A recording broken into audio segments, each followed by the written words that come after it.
morning, good evening, good day. It's Zena Faye and my lovely brother, Astro Boo Baby. What's up, everybody? Yeah, long time no see. Long time no see. No long time no hear. Been missing in action. But guess what? What matters is I'm back. Well, today's video is about colorism in the black community. It is so beyond overkill, ridiculous, how still in this day and time we still dealing with colorism. And I cannot stand colorism. I can't never cared for it. And the trip part is that there is no colorism. It's what the structure created us to believe that there's a colorism, but it's really not, because humans don't have color. You know what I'm saying? You get what I'm saying? Okay, I think that may go over some people's head when you say humans don't have color. Well, I mean, you know. We're not a color. Yeah, we're more than a color. We're not in a crayon. We're not crayons. Crayons are color. Okay, got it. We're our souls. We're not color. This colorism was designed to divide and conquer.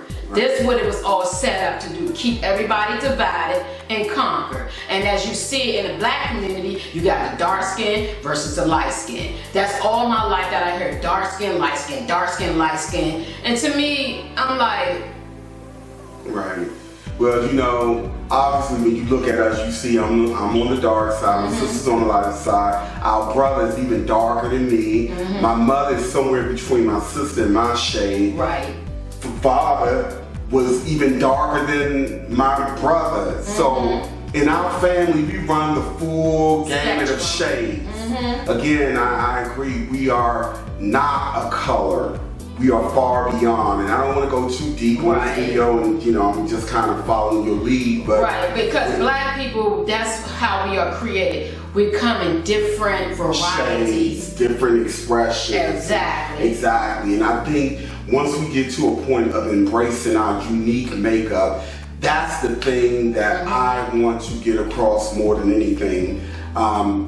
We are a diverse people. Yes, we are. And I think there's too much of us either over-identifying with a poisonous program that has been put on us, or a system or a group that is a part of us, but it's still not our entirety. It's not our entire identity.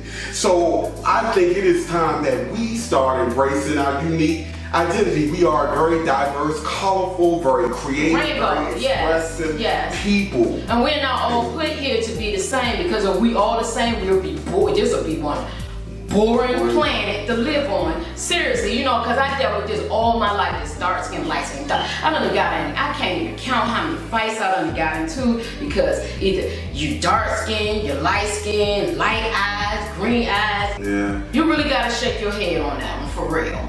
Usually when we think of colorism, we think of people with darker hue being mistreated the most. And that is very true. I know that when I was in a singing group back in the day, I was the darker one, and I noticed how the other three, we had a female and two brothers who were twins.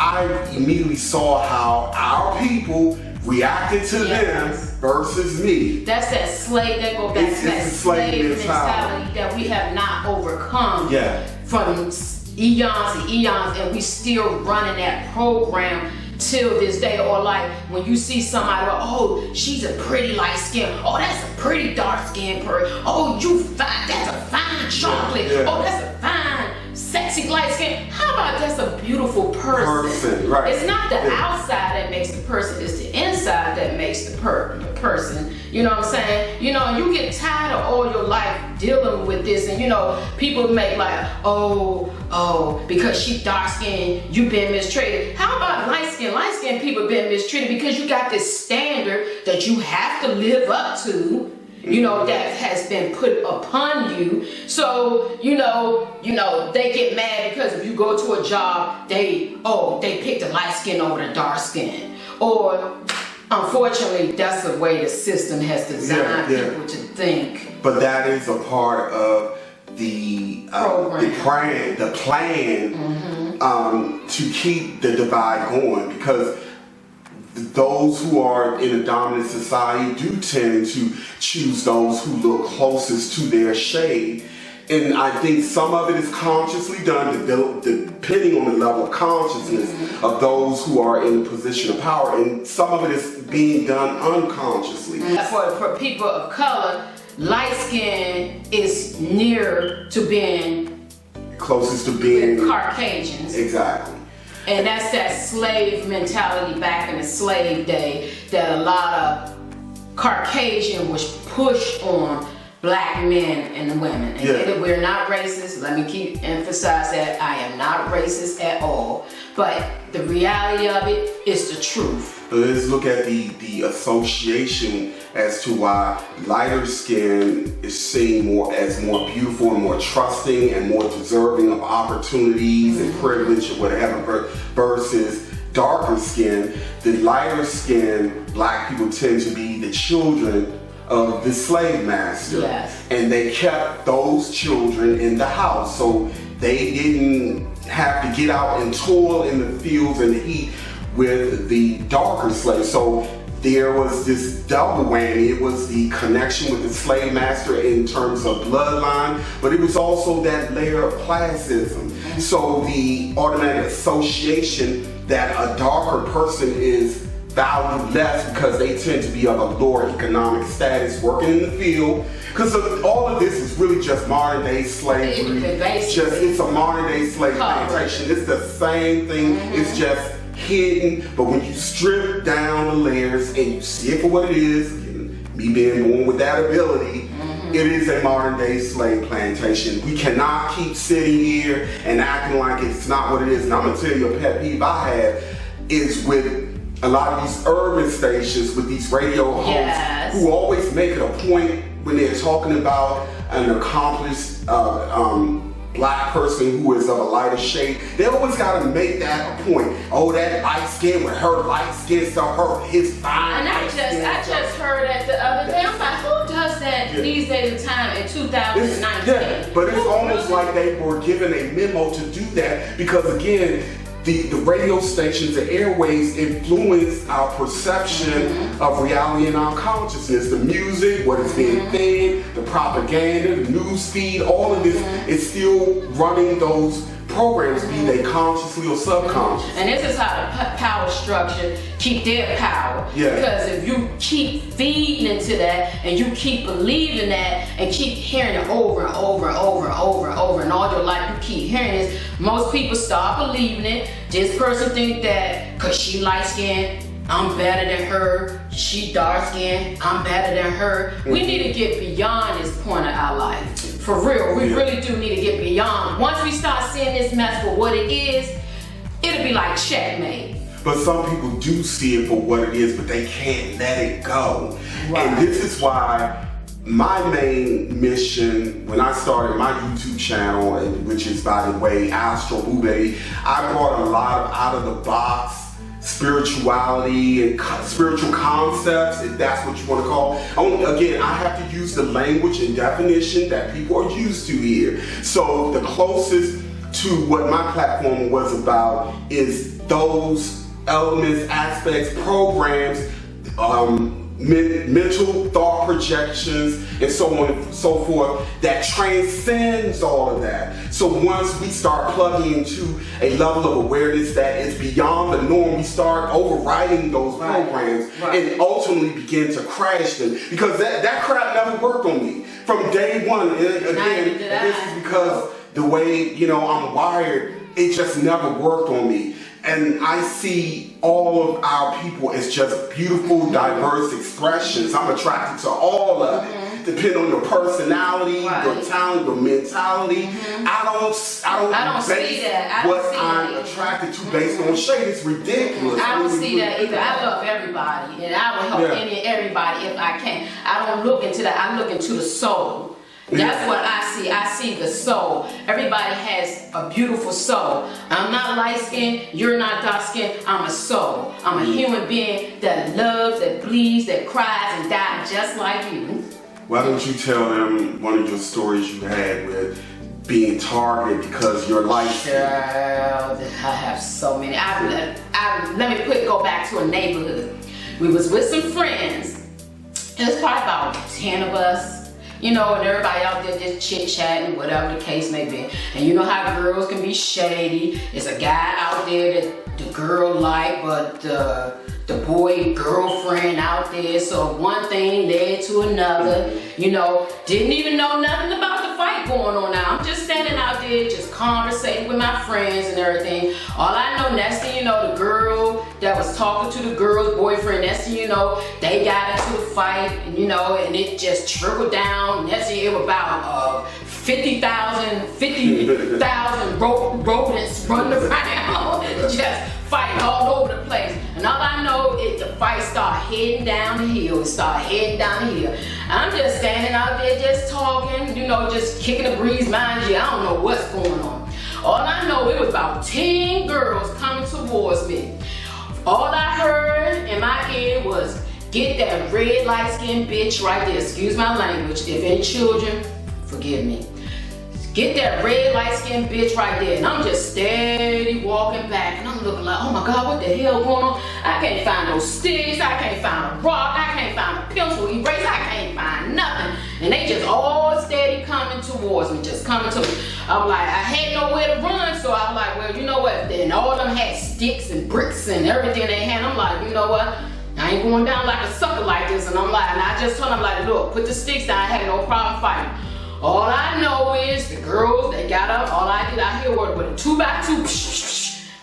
That was all she wrote. Next thing y'all know, it was about 10 out of 15. I don't even know how many. They were all just piling down on me. Mind you, they still couldn't handle me. So my cousin, Niecy, she saw, she came in like a bowling ball. She jumped, y'all not gonna take my cousin down like that. So she grabbed me, but mind you, I was so daggone pissed in my feelings. I was about to do an ultrasound and I was about to send all their asses to each direction crescent. She like, come on, it's 200. So she like, come on, just run, just run. So she grabbed my hand, she was holding me, and we ran. I was like, this mess was so freaking ridiculous. Mind you, my uncle, he ain't seen nothing.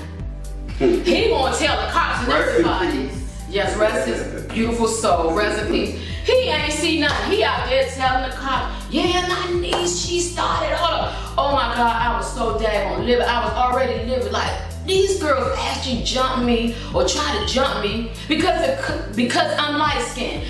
Don't hate on the person if that's the way they was born. You didn't ask to come in here to be this complexion. Yeah. So why are you getting mad and feeding into this jacked up ass system that designed all of us to think this way? I never thought like that. I love everybody. I try to get along with everybody. Even those that hate on me and spit on me, I still trying to find the good in them. That's just who I am. So when the girl said, get that light skin red bitch right there, yes. You know that you were targeted first and foremost because of your shade. Yes. And this is the craziness that I'm talking about. Mm-hmm. And I believe you. I remember when back in the day. And mind you, the girl that they started with, they stabbed and sliced the girl face up and did everything. I'm like, are you serious? She was light skinned too? No, she was brown skinned, but just a thought of how all this mess went down. All because of a man, really? Right. Well, if Bernice hadn't pulled you out of that mix, you can only imagine where that would have gone. Exactly. But somebody would have got hurt, because I'm telling you, I would have, trust me.